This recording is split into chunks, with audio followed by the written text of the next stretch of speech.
Good afternoon, everybody. Thanks for coming to office hours. If you are a return customer, we appreciate it. It's good to have folks back. If you're new to office hours, this is an enterprise started with the Center for Civic Engagement, as well as the Office of Alumni Engagement. Hi, Amy. Thank you for your partnership. We started these a while ago as a way to take on some timely topics and highlight faculty experts. And we are joined today by another one of those faculty experts, Professor Aaron Myers from the Department of Communication, Journalism, and Public Relations is what it is now, correct? Yes, correct. Oh, I'm glad I got that right. Growing in programs and students over there. So it's great to have folks here in the Oakland Center. Thanks to those who are joining via Zoom. Office hours are meant to be informal and as if you were going to visit your professor in class, going to office hours to ask questions and maybe get a little bit more information about something. So that's what we're going to do today as we talk about civility, censorship, and social media. And, I said that we try to take on some timely topics, and this is certainly one of those. Indeed. In any number of ways. So we're going to talk about some topics that maybe we hadn't planned on when we initially started this conversation, but we're going to talk about them. And the current events, things that are happening in politics, both here in the United States as well as across the globe.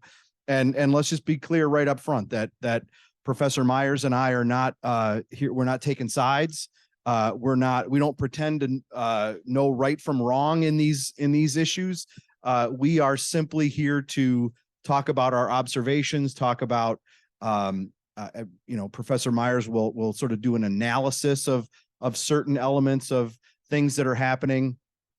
And again, no one is taking sides. No one is saying somebody's right and somebody's wrong. So, so let's get into it. And I'll also say to warn folks that this will be a slightly abbreviated version of office hours. Professor Myers has class at 1 o'clock, so we need to let her get over to class. But let's get into it. So we've seen in, well, let's just pick two of the big ones, right? With the war in Israel and even the chaos on Capitol Hill. Social media is playing a major role in how people are understanding those events. So I guess just from a broad perspective, what's your take on how social media is impacting the conversation about world events, domestic events, et cetera? I would say, first of all, the thing to think about with social media is that it is a tool, right? So it is a tool that is created within and used within a certain set of cultural and political and social and economic contexts. And those are all going to influence it, right? Twitter didn't make us incivil or uncivil. I'm never sure which way I should say that. But that it is certainly a tool that can be used in that purpose, right? So I want to think about what sort of context around it are also shaping the ways in which we use it. So that's the first thing I would say. And the second thing is that as a tool, it also has a lot of potential, right? I mean, on one hand, social media is great for a more informed public. If we're just thinking about it as a tool, it gives us access to information more quickly. It gives us access to a greater range of voices. In the early days of social media, the utopian dream of how it was going to, break down all these barriers and offer opportunities for people whose voices were typically disenfranchised or subverted within mainstream media to have a voice. There is still that potential, but it also then opens up a lot of potential for the same kind of problems we might talk about with mainstream media in terms of gatekeeping, in terms of access to information, in terms of the economic motivations. I would be happy to talk a lot about Twitter and some of the changes that it's done that are about monetizing it, that has really shifted it into this more clickbaity kind of place that then tends to allow things like misinformation and disinformation to really circulate much more because it gets those clicks. Let's come back to Twitter, because we should talk about that in a larger context, I think, with Elon Musk's purchase of that platform and what that means on a whole host of levels. But you mentioned a couple things in those comments that I'd like to drill down on, and one of them is misinformation, right? We've in the last, I don't know, 10 years or so, we've seen any number of different concepts emerge, right? Fake news, misinformation, disinformation. Are those all the same thing? And if so, can we define them? Is that possible? If they're different, how are they different? Yeah, the lines are definitely blurry. I would say, to me, a couple of things. First, that it's about intent. So disinformation, to me, is much more aligned with a malicious intent, that you are creating and circulating a post knowing that it's wrong, knowing that it's manipulated in order to get a certain reaction, to get those clicks, to try to, foreground a certain perspective. Misinformation, to me, is where it gets more cloudy, right? Because so if I deliberately create something false and share it out there with disinformation, and then people in my network start sharing it, was that disinformation? Or, when you just click, oh, that's terrible, click, or that's great, click, and retweet it without fully understanding the context, without fully checking if you know that it's actually true, it just kind of is this emotional driven thing. I would put that perhaps more on the misinformation side than disinformation in terms of one's intent, but it's still having the same kind of effect of circulating this sort of problematic idea or just completely wrong things. And of course, now with AI, like the deep fakes of photos and all these kinds of things, that we see things that we think, oh, and we get outraged and we share it, and then it perpetuates itself even though it's not real. Let's come back to deep fakes. And if I forget, somebody remind me, because I think that's really important for the future, right? And even the state legislature in Lansing had a hearing on trying to do something, whatever that might be, about the use of deep fakes in campaign advertisements that we're not too far away from in the 24 election cycle. But misinformation and disinformation, they might be different in how they start, and you sort of alluded to this, but they both perpetuate, whether it's a lie or something that's misleading. Or they may start different in terms of intent, but do they end up in the same place at the end of the day? I think in many cases they do, because that's the whole point of the intention of disinformation, right? Is that if we can get something out there that's negative or that's counter to whatever the prominent discourse is, or just to try and disrupt things for whatever reason, then getting other people to share it is the key. Just putting it out there, one like troll farm, putting it out there is not the same thing as then it picking up and becoming viral and everyone taking part of it. So it does. And that's, I think, where we as everyday consumers of media have to start to think about it, and a place where I think journalists could intervene more and are intervening more. There's more tools, digital tools, for figuring out deep fakes, for being able to, uncover better and more factual information or change, context, but they need the resources to do that. They need the space to do that. And sometimes places like Twitter are actively undermining the ability to do things like that. And when it comes to misinformation, how does one's, you mentioned the concept of network, right? How does one's, I think of it as like an information bubble, right? Everybody's got their own bubble that they rarely break through. Mm-hmm. And actually, let's go back to the start of social media, right? Or the utopian side of it was going to be all this great stuff, but that's if people decided to use it in the sort of the right way, right? I mean, and everybody's guilty of it, I think, retreats to what's comfortable, right? And confirmation bias, right? Mm-hmm. So is that something that is just anecdotally that I see, or is there research to support that kind of usage of social media. That, I mean, that's true in general with media consumption, that we tend to go to the places that reinforce what we already believe, or at least tend more toward those spaces as opposed to having a broader reach. And then even algorithms, for the most part, end up reinforcing that because they give you more of what you've responded to and what you've liked. And so it tends to give you more of what you have seen before. So it's a technological problem as well as a social problem. But of course, algorithms are created by people. So they were created with a particular set of ideas in mind, right?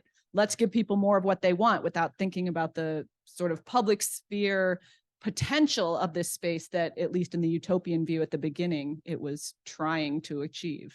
And how can people diagnose, for lack of a better term, whether or not something is a piece of misinformation, disinformation? Are we able to do that? Do we have to rely on others, like some journalists that track this sort of thing? Are there tips you can give folks to try to pick out, what might not be authentic? Sure. I mean, one thing to think about is the source that it's coming from, right? If it's Joe Bot XPQ, crazy long Twitter name, you might stop a second and think, like, who is this person? Why are they even in my feed? What sort of source are they?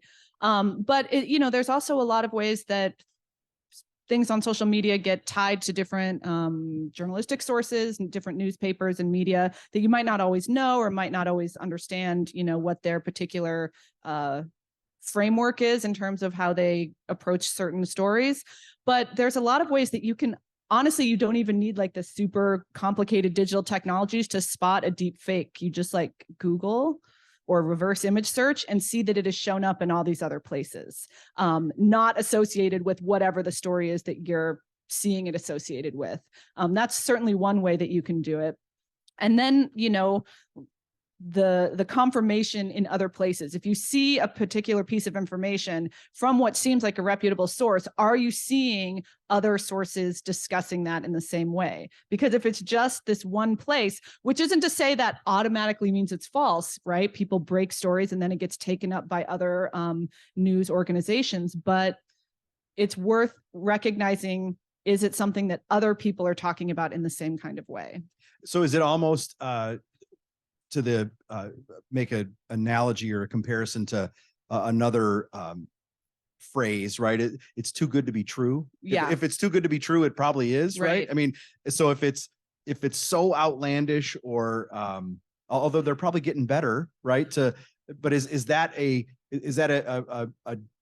something people can think about? Yeah, let me give you a more banal type example. So I've been getting a lot on my Instagram feed, these beautiful houses, like amazing, like, look at this beautiful house. And it's just showing up in the algorithm. It's not even anything that I actually follow.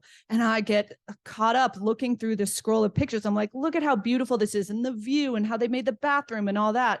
And you get about 5 slides in, you're like, wait a minute, like from the outside of this house, there's no way that there could be this many rooms in it, right?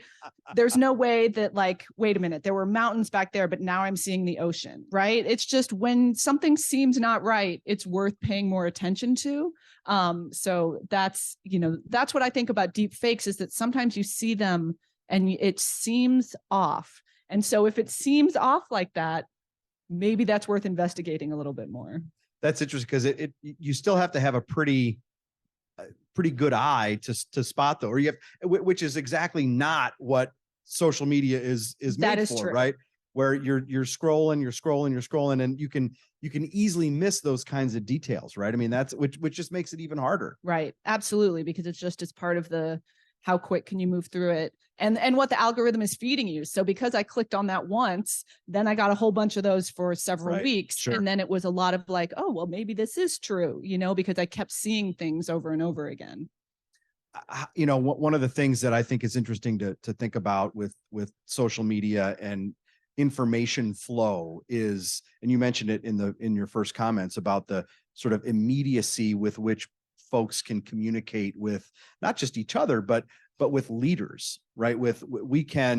You can tweet at the president. Yes. Right. You can tweet at Jim Jordan, who wants to be Speaker of the House, apparently still for some reason, or anybody else, right? And they can come back to you, right? Is that a double-edged sword? Yes, ask George Santos. It's definitely a double-edged sword. That, I mean, on one hand, it's another one of those potentially leveling moments, right? That we have a more direct access to our elected officials or to other people in power than we perhaps did before. But at the same time, I mean, first of all, it's not necessarily always them actually running their own Twitter accounts or whatever. And I just am going to pause and say, I'm not calling it X. I'm calling it Twitter. We're not calling it X. Very few people call it X. Stop trying to make X happen, Elon Musk.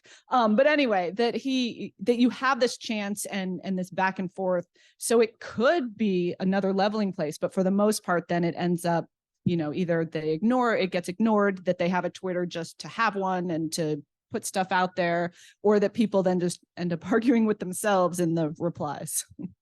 This is a good time for me to say, as a reminder, if anybody in the audience has questions, just feel free to ask them.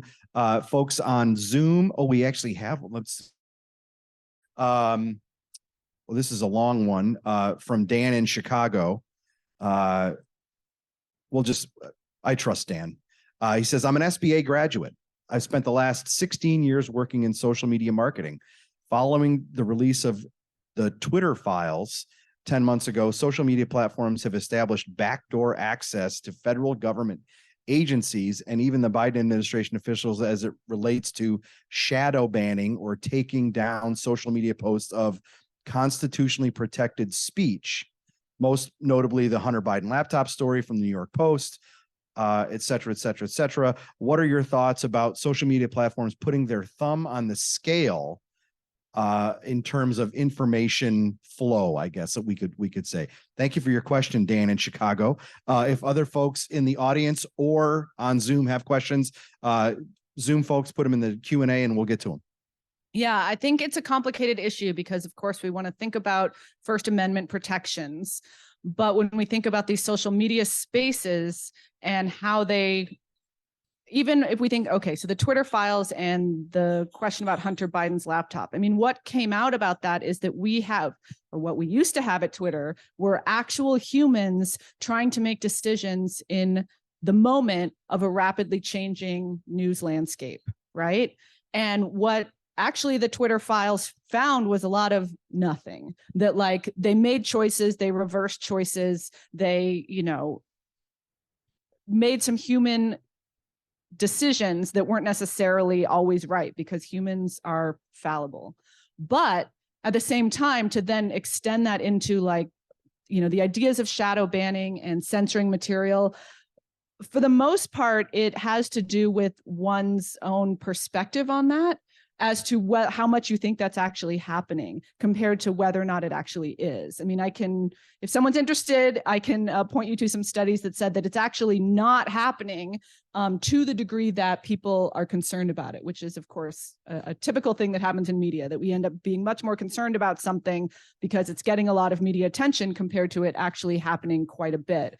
So I would say that this is something that we care about, but it's not just happening on either political party side. Like if you look at Twitter, Elon Musk has taken off a lot of he fired a bunch of people. He's taken down a lot of the content moderation type things. And there's a lot of stuff he also comes right out and says cis and cisgender are now a slur on this site and you'll be banned for saying it. Right. So, it's happening on all sides of the political spectrum in terms of what's being put out there. And so I think to be concerned about it is to be concerned about speech broadly, not just that one certain group is being silenced. But, then I'll wrap it up. I think we also have to tie it back to misinformation, right? When we're talking about COVID-19 information, and in a time when things were rapidly changing and we were learning new things about what was being out there and what then was getting, content moderation applied to it, is something that I think has a public health, outcome or impact that we need to pay attention to and recognize how these decisions are made, not have it be the shadow banning and the kind of secret backdoor as the question was asking about. So, and we were talking before about timing of information or timing of when things are misinformation and then maybe they're not, right? And the Biden laptop was, I think, one of those examples where when that New York Post story first came out, it was oh my gosh, this is Russian disinformation. That's a total lie, didn't exist. And it didn't get passed around, right? But then it turns out that it was true, right? That the laptop exists. There's bad stuff on it for Hunter Biden, and he's facing criminal charges over some of that stuff. So how do we deal with, and because you mentioned, right, humans are making those calls. I assume we'll give people the benefit of the doubt that they were making those choices and those decisions based on the best information they had at the time. Can we change our minds on what is mis and disinformation? I think we always have. I mean, certainly that's the role of media, is to help us gather information, have the ability to make, informed decisions, and then retract things and talk about things in a different way, and not necessarily the first is always the best or the right. And I think that's another problem of social media, is that push to be first, because it's so, it's all about who's out there first and who's got the most, clicks and all that, it drives perhaps sometimes where we take what we have and we don't do much else with it. But I think the behind the scenes stuff is worth paying attention to, because we don't, and even more now, we don't see what happens and how those decisions get made. So Elon Musk has stopped giving out a transparency report, which he gave to Twitter used to give to researchers and journalists about how they made decisions about content moderation. He has threatened to sue researchers that are trying to track and understand hate speech on the platform. That kind of thing is a chilling effect on our decisions to even post anything, whether it's true or misinformation or not. So I think we have to think about those forces, the human choices on what sort of technological means are going to be used, are what's happening behind the scenes. And the I totally forgot my question. That's what happens when you are over 50. No comments from the Zoom people. Here's another question from the audience. Kevin from Cincinnati. He is a longtime office hours regular and a longtime office hours questioner, which we appreciate. He wants to know, are you aware of specific efforts to educate younger people on how to make the kinds of decisions about accuracy of information that you discussed? We sort of covered this, but anything specifically for the younger crowd that is frankly more of a user of social media? I would say media literacy education, I think, should be something that's included in all K through 12 schools, because that's when kids are starting to use social media, starting to, also make their views about the world and things like that. There are some schools and some districts that are doing it. I find, just from my knowledge, more internationally, like in the UK, they have more emphasis on some media education, media literacy education units within different points in, what we would call elementary or junior high school. And I think that that's really important, because it's so easy for kids to just kind of get in the flow of YouTube or whatever and not necessarily learn how to make those distinctions. I think kids are smarter than we give them credit for often in media, but I think there's a lot of ways that we could. And I know in the classes that I teach and my colleagues teach in the media areas in my department, that's always a part of what we talk about, is to think about how do we get this kind of knowledge for our everyday life. It's not just something you need to take a test on. It's something that you are going to need to be an informed citizen. And you have to practice it too, right? Yeah. Because it changes, and the misinformation might come through in a different way, and we got a question from Susie about scammers that are always trying to take advantage, right? And they have maybe with young folks, certainly, I think about people like my parents that, some folks fall for it all the time, right? And we need to keep educating folks, not just younger people, about what the latest almost threat is, right? That so you're not taken advantage of. Yeah. And I would again stress that it's not that this is new. Social media didn't invent scammers, didn't invent misinformation. People were doing telemarketing scams back when we had, landlines. Maybe you know what those are. Phone was plugged into the Yes. wall, right? Yes. And you didn't have caller ID. So, I think that these things have been around. Social media, though, because it's so present, it's so huge, right? Imagine a day in your life where you don't engage with social media. That's like impossible to think about. Just on a term of like going to school, right? Or just being on the internet. You have to engage in this way, but it's so big, it's so quick, it's so ingrained in our lives that it seems like, oh, it's all these new problems, but it has a lot of historical roots in how media has worked. It's just the latest adaptation in an old problem, right? Absolutely. And it's bigger and faster. So it's still, if we could talk a little bit about the overlap between sort of traditional media and social media. Mm-hmm. Because I think of it that way because we've got long time, for lack of a better term, mainstream media organizations that use social media like Twitter all the time to disseminate their stories and try to get subscribers, right?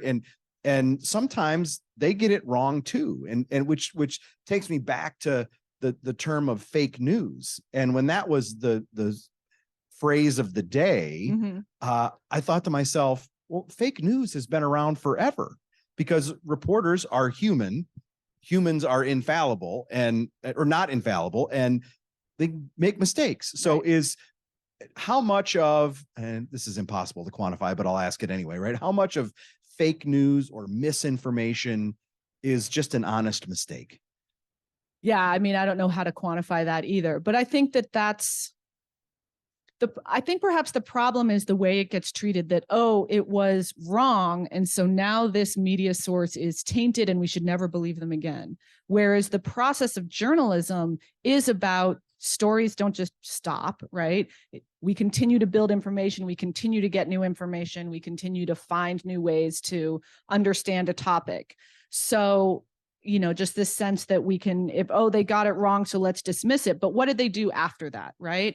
And this isn't quite the same as quantifying, but in my class, my media theory class, we actually just read a study about the way that digital native news, so spaces like BuzzFeed and Huffington Post, places that only existed in digital media, didn't have a print predecessor, actually drove coverage, general coverage. This wasn't about what the topic was or even the approach, but drove coverage in legacy media like Washington Post, New York Times, San Francisco Chronicle, of transgender issues. So the idea that this is something that we are thinking about more in public life now, not about which way you think about it, just whether or not it is a public issue we are aware of. Its presence in the media agenda has been, according to this study, driven by the fact that digital native sources were covering it first.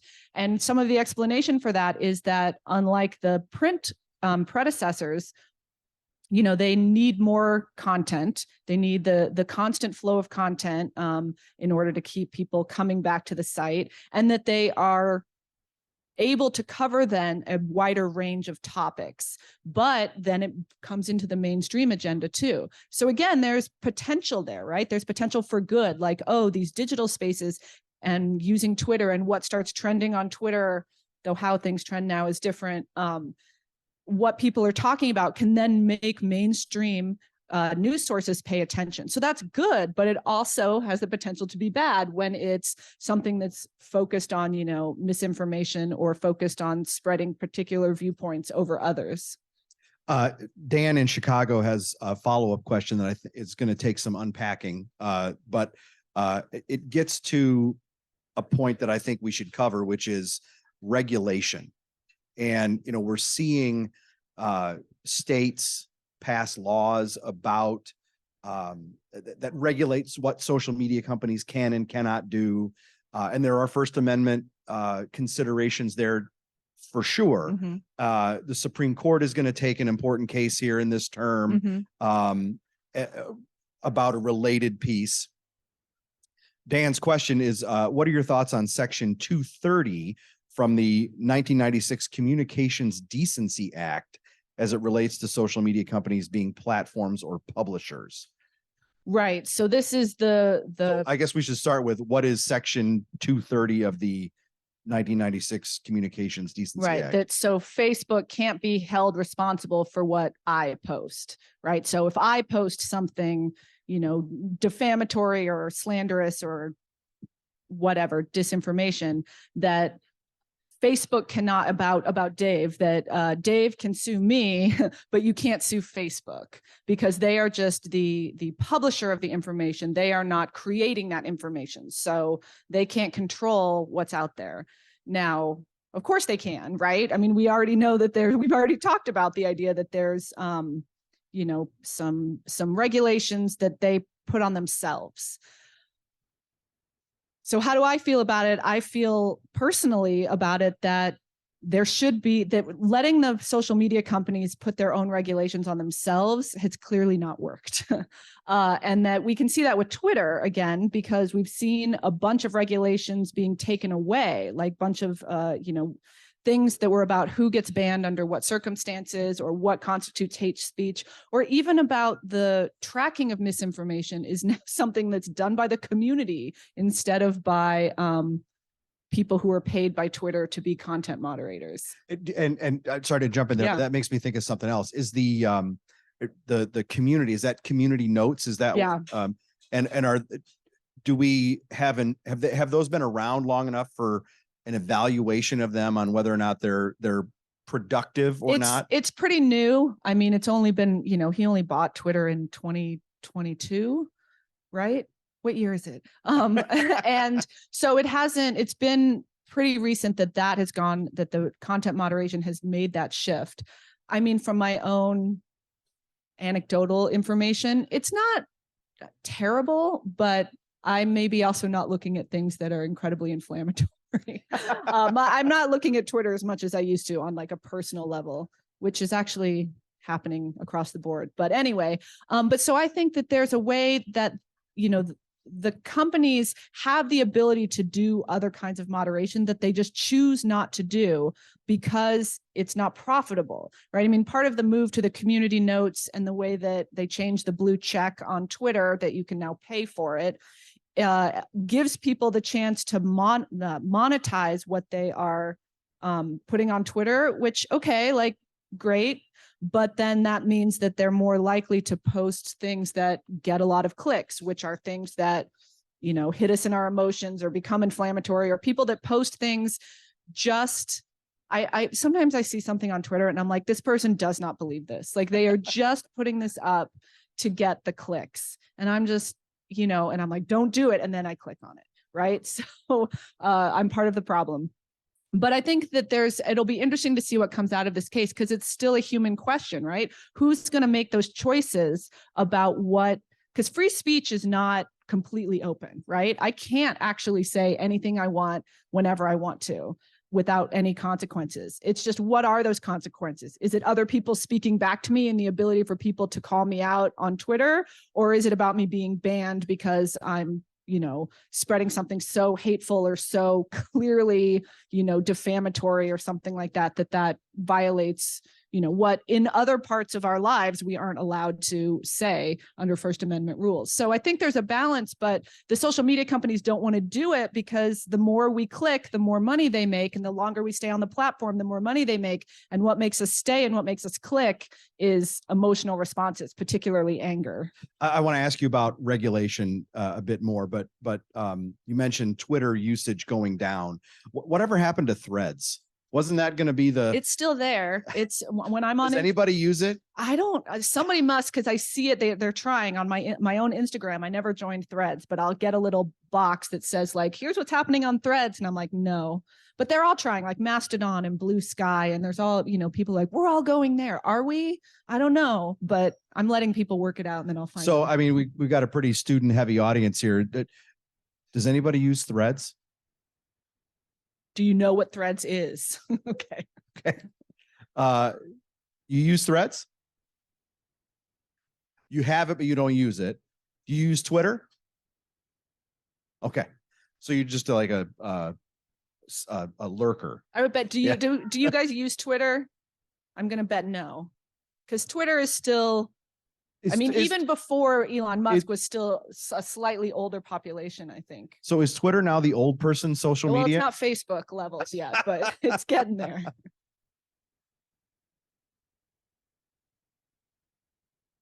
Louder.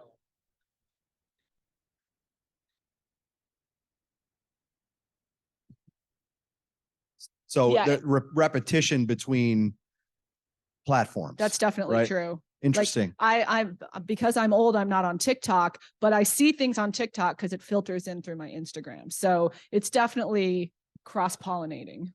So regulation. Do we expect more regulation of social media companies? Right. I mean, as somebody who studies this stuff and follows it, I mean, is that something we can look forward to? Is that a and how might that play out? Yeah, I mean, I think there's a way to do it that is actually beneficial to the user, to the people who generate content. I think there's something to be said for it, but I think there's also economic motivations that the big tech companies don't want to do it, and they'll keep saying we'll do it ourselves, and it hasn't worked that way so far. And it's just so interesting, right? Because they don't have the incentive to do it, but does the government have the power to do it, given that there are First Amendment questions that surround it, right? Right. I mean, we've made some regulations around, usage for children across different media forums. I mean, there's the potential for it, but I think then when you start talking about adult populations, and that's where it gets dicey, is because who's making the choices as to, it's easy to say, okay, First Amendment says I can't yell fire in a crowded room and when there's no fire.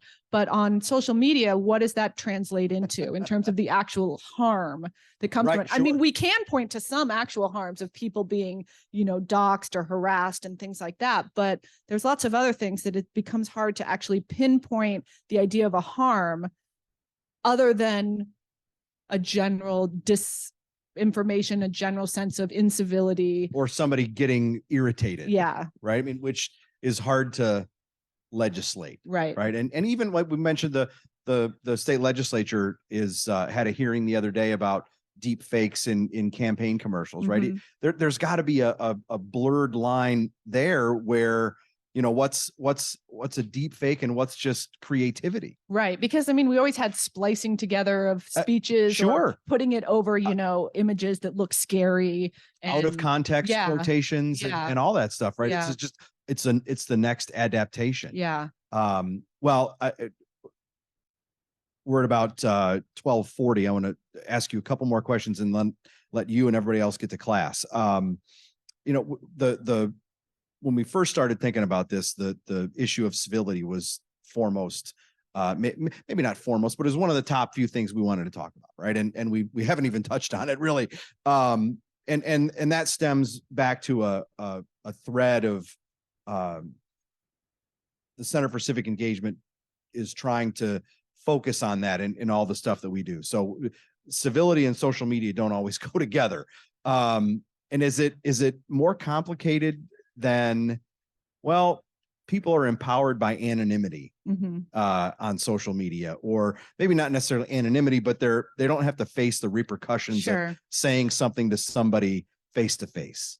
Is it that simple, or is there more to it? I mean, I think that's a part of it, right? I mean, if we had some of my colleagues that talk about interpersonal communication, the idea of face-to-face always involves more, right? Body language and facial expressions, and then also that sense of connection and things that bring us together as people when we're communicating. But you put us behind a computer screen, and in the utopian view, that was going to be great. We don't have to worry about identity markers, and it'll be leveling the playing field. That did not happen, right? That instead we have this sense of being perhaps emboldened or empowered to hide behind that. So I think that's part of it. But then I think it's also about that's what gets rewarded on social media platforms. That's what gets you attention. And if you're trying to monetize that, that's what earns you money. And for Twitter and all these places that, put algorithms so that, I mean, the thing that has driven me away from Twitter since Elon Musk bought it is the way that I get stuff that I have no idea how it got there. I don't follow these people. I don't like, they're not doing anything except putting something up there that's making me mad. Much more than I ever got before, and like way more ads than there ever used to be. So I think it's also that, right, that you get sucked into an algorithm that just like feeds you what is most viewed because people get inflamed by it, right? So it's this kind of sense of then you're being exposed to more things that are perhaps incivil, and that's making you then get riled up. So is the conclusion here that the incentive structure of social media is going to make it worse before it gets better?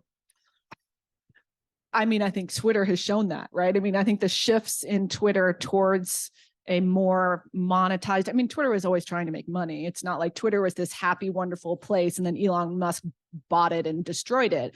Twitter had its problems before, but this idea that it came, and the way that things have changed around monetization, I think has played a big role in how it is, and the greater public discourse, which I think is also about confrontation and fighting about everything, that it's become even more into that kind of mode. Is there any hope that the social media space becomes more like the utopia that folks had hoped it was in the beginning? I just wish it would be fun again. Twitter used to be so fun. I think that the early theorists about new media were wildly optimistic. And it's sort of funny to go back and read them now and to think like, oh, wouldn't that have been nice? How could you possibly think that? Right. Yeah. What were you? Because I can make an avatar online that looks nothing like me. So who cares about race and gender anymore? It's like, that's not really how it works. But I think it could be a better place. I think that there need to be some shifts in the choices we make about the technology, and not just us as audiences, right? But the creators, the companies that own it, the kinds of tools that they have at their disposal for giving people a better experience instead of just trying to rile them up so that they click on more things to make money. So as I said, I want to be respectful of your time and let you get over to class and be prepared for your 1 o'clock class in the room full of students. But Dan in Chicago, thanks, Dan, wants to remind us that it's been a while, but the Ice Bucket Challenge raised $117 million for ALS research. Mm-hmm. So maybe the utopian piece of it isn't dead yet. Yes, the internet can still do some good things. Every once in a while, we get reminded that it can be a good place. It can be a way to connect people. It can be a way, I mean, even in moments of horror, right? Like we're dealing with now, there's something to be said about the idea that we can feel some sort of connection and understand, or try to understand what's going on for people that are directly experiencing it. Yeah. So there's still good things about social media. I am still on social media. I have a young kid who I'm not going to ban from all social media when he's old enough.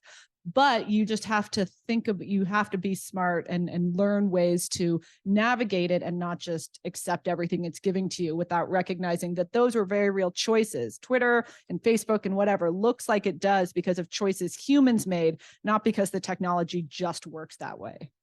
That's a great place to stop. A little bit of optimism at the end, which is great. Thank you for doing this. We really appreciate it. Thanks for being here. Thanks to our Zoom audience. The last office hours of this semester is a great topic, ethics and artificial intelligence.